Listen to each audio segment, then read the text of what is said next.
प्यारे बच्चों, जेसीईआरटी द्वारा समाज शास्त्र का मॉडल प्रश्न पत्र जारी नहीं किया गया है क्योंकि इसमें शिक्षकों की बहाली नहीं हुई है। बच्चों के रिक्वेस्ट पर विभिन्न गेस्ट पेपरों की सहायता से समाज शास्त्र का मैंने मॉडल प्रश्न पत्र तैयार किया है। सेट 1, 2, 3, 4 तक का वीडियो बना दिया है। यदि आप लोगों ने उस वीडियो को नहीं देखा है तो उसका लिंक डिस्क्रिप्शन में दिया हुआ है, वहां से आप लोग देख सकते हैं। आज हम लोग सेट 5 पर चर्चा करेंगे। शुरू करने से पहले आपसे रिक्वेस्ट है कि अपने चैनल इकोनॉमिक्स प्लस पर नए हैं तो चैनल को ज़रूर सब्सक्राइब कर ले और घंटी के आइकन को दबाकर ऑल नोटिफिकेशन ऑन कर ले। तो चलिए हम लोग आज कुछ नया सीखते हैं। पहला क्वेश्चन है, लैंगिक विषमता क्या है? तो स्त्रियों तथा पुरुषों की लैंगिक विषमता का तात्पर्य पुरुष तथा स्त्रियों के बीच शक्तियों तथा अधिकारों के मामलों में लिंग के आधार पर विभेद करना है। दूसरा है, प्रभु सत्ता का क्या अर्थ है? तो प्रभु सत्ता का अर्थ है पूर्ण रूपेण अबाधित स्वतंत्रता, अर्थात ऐसी सरकार को किसी अन्य सत्ता द्वारा नियंत्रित नहीं होती। तीसरा है, संघीय संरचना क्या है? तो संघीय संरचना वह व्यवस्था है जिसमें सरकार का गठन 2 स्तरों पर होता है, केंद्र सरकार तथा राज्य सरकार। संविधान द्वारा दोनों सरकारों का कार्यदायित्व तथा अधिकार बटा हुआ है। संसद क्या है? तो संसद सर्वोच्च केंद्रीय विधायिकी है जिसका निर्माण जनता द्वारा चुने गए प्रतिनिधि द्वारा होता है। संसद में बहुमत के अनुसार कानून बनाए जाते हैं। पांचवा है, मूल या एकांकी परिवार क्या है? तो मूल परिवार में माता पिता मतलब एक दंपति और उनके बच्चे शामिल होते हैं। छठा है, पितृवंशीय परिवार से क्या तात्पर्य है? तो पिता और उसके बच्चों से मिलकर एक पितृवंशीय पिता की होती है तथा निर्णय का अधिकार भी पिता के पास होता है। पारिवारिक संपत्ति का हस्तांतरण पिता से पुत्र के हाथ में होता है। विश्व के अधिकांश परिवार इसी श्रेणी में आते हैं। सातवां है, जनजातियों को वा सीमांतीकरण क्या है?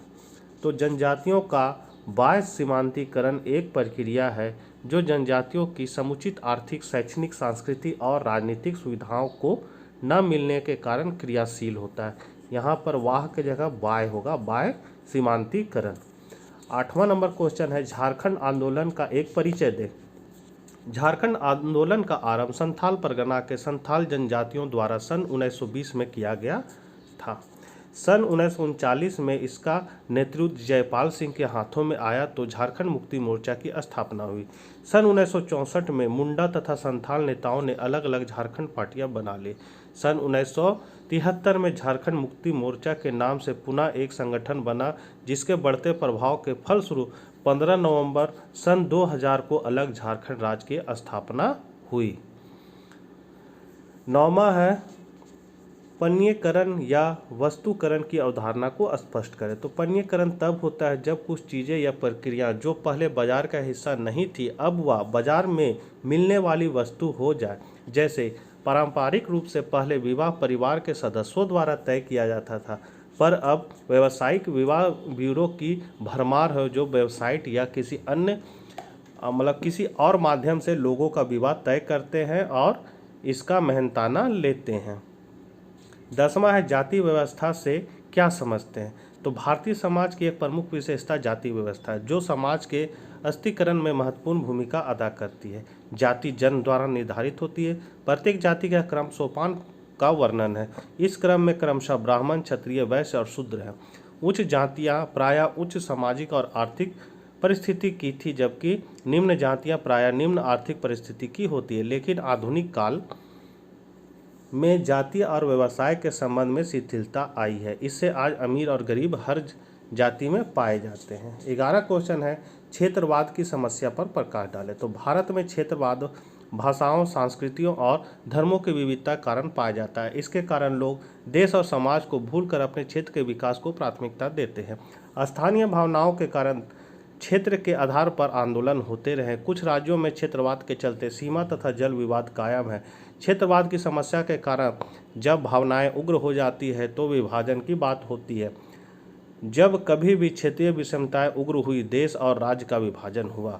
क्षेत्रवाद के कारण संकीर्णता जन्म लेती है। इस क्षेत्र के लोग अपनी ही संस्कृति तक सीमित रहना चाहते हैं और दूसरों की संस्कृति की अवहेलना करते हैं। इससे संघर्ष को गति मिलती है। अतः क्षेत्रीयवाद राष्ट्रीय भावना के प्रतिकूल है। 12 क्वेश्चन है, परियोजना कार्य के उद्देश्य पर प्रकाश डालें। तो प्रत्येक परियोजना कार्य कुछ विशेष उद्देश्यों को लेकर किया जाता है। इनमें से निम्नलिखित उद्देश्य प्रमुख है। पहला, किसी समस्या विशेष के विषय में जानकारी प्राप्त करके उस समस्या के कारण और परिणामों को ज्ञात करना। दूसरा, एक विशेष समूह, समुदाय या समस्या के बारे में सैद्धांतिक ज्ञान की सहायता से अनुभव सिद्ध जानकारी प्राप्त करना। तीसरा है समाज सुधार तथा सरकार को ऐसी सूचनाएं उपलब्ध कराना जिनकी सहायता से किसी विशेष समस्या का समाधान किया जा सके। चौथा है सामाजिक अध्ययनों के लिए हम जिन अध्ययन पद्धतियों और अध्ययन की प्रविधियों की विवेचना करते हैं, क्षेत्र में जाकर उनका व्यवहारिक रूप से उपयोग करना है। पांचवा है परियोजना कार्य से प्राप्त तथ्यों की सहायता से सामाजिक नियोजन को सफल बनाने में योगदान मिलता है। छठा है प्राप्त निष्कर्षों द्वारा समाज कल्याण में योगदान देना। 13 नंबर क्वेश्चन है समाज सुधार आंदोलन के विविध रूपों का वर्णन करें। तो आंसर है सामाजिक आंदोलन के अनेक रूप है। इसके 3 रूपों की चर्चा की गई। पहला, जो किसी समूह द्वारा अपनी सामाजिक परिस्थिति में सुधार करने के लिए किया जाता है, जैसे केरल की निम्न जाति द्वारा श्री नारायण धर्म परिपालन आंदोलन तथा उत्तर भारत में यादव आंदोलन। सामाजिक आंदोलन का दूसरा रूप वह है जिसका उद्देश्य किसी विशेष समूह या विचारधारा का विरोध करना होता है। दक्षिण भारत में द्रविड़ कड़गम आंदोलन तथा महाराष्ट्र का महार आंदोलन। तीसरे प्रकार का सामाजिक आंदोलन वर्ग संघर्ष को विचारधारा पर आधारित होता है। भारत का तेलंगाना आंदोलन तथा दलित पैंथर आंदोलन इसका उदाहरण है। 14 नंबर क्वेश्चन है पंचायतों का क्या महत्व है। आंसर, ग्रामीण पुनर्निर्माण और ग्रामीण विकास में पंचायतों का काफ़ी महत्व है। ग्राम पंचायतें गांव के सार्वजनिक, आर्थिक, सामाजिक और राजनीतिक जीवन के लिए महत्वपूर्ण कार्य करती है। ग्राम पंचायतों ने स्वास्थ्य, शिक्षा, मनोरंजन, परिवहन, उद्योग धंधों का विकास, सिंचाई का प्रबंध, कमजोर वर्गों का कल्याण, मातृत्व तथा बाल कल्याण को विकसित करने अर्थात सामाजिक रूपांतरण की दिशा में महत्वपूर्ण कार्य किए हैं। इसी के फलस्वरूप आज ग्राम पंचायतों को ग्रामीण विकास का महत्वपूर्ण माध्यम माना जाता है। 15 नंबर क्वेश्चन है कृषक समाज की विशेषताओं का वर्णन करें। तो कृषक समाज की निम्नलिखित विशेषताएं हैं। पहला, कृषक समाज का समरूप समाज है। आजीविका का मुख्य स्रोत उनकी भूमि होती है। कृषक समाज में अस्थिकरण का अभाव होता है। कृषक समाज अपनी आवश्यकताओं के लिए कृषियों के कुलीन वर्ग पर निर्भर करता है। कृषक समाज को आर्थिक आधार पर गांव के दूसरे समूह से अलग किया जा सकता है। छठा है ग्रामीण जीवन में कृषकों की स्थिति श्रमिकों की तरह होती है। सातवां, कृषक समाज अपने उपभोग के लिए उत्पादन करता है। और आठवां, कृषक समाज में व्यावसायिक विशेषीकरण नहीं होता है। 16 है मंडल आयोग द्वारा दिए गए सुझावों की विवेचना करें। तो मंडल आयोग ने पिछड़े वर्गों के विकास के लिए अनेक सुझाव दिए हैं, जिनमें प्रमुख है पहला, सभी सरकारी और सार्वजनिक प्रतिष्ठानों में 27% स्थान पिछड़े वर्गों का और निम्न वर्गों के लिए आरक्षित किए जाए। दूसरा, पदोन्नति के लिए भी 27% आरक्षण लागू किए जाए। तीसरा, इन वर्गों में अपनी परंपरागत व्यवसाय स्थापित करने में तकनीकी और आर्थिक सहयोग दिया जाए।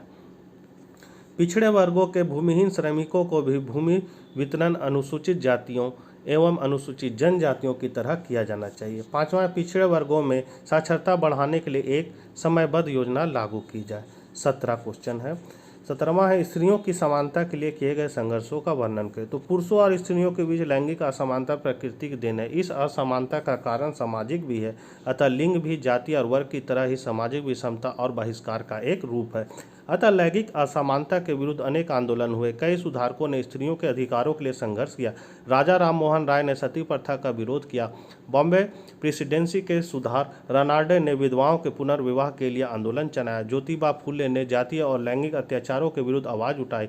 आर्य समाज संस्थापक दयानंद सरस्वती ने महिलाओं को शिक्षित करने के लिए आंदोलन चलाया। 20वीं शताब्दी में स्त्रियां अपने अधिकारों के लिए लड़ने को तैयार हो पाई और अनेक नारी संगठनों का उदय हुआ। 1931 में भारतीय राष्ट्रीय कांग्रेस के कराची अधिवेशन में भारत के नागरिकों के मूल अधिकारों के बारे में घोषणा जारी की गई, जिसके द्वारा कांग्रेस स्त्रियों को समानता का अधिकार देने के लिए प्रतिबद्ध हुआ। उस घोषणा पत्र में कहा गया, पहला, सभी नागरिक कानून मतलब विधि के समक्ष एक समान है, चाहे उसका धर्म, जाति या लिंग कोई भी हो।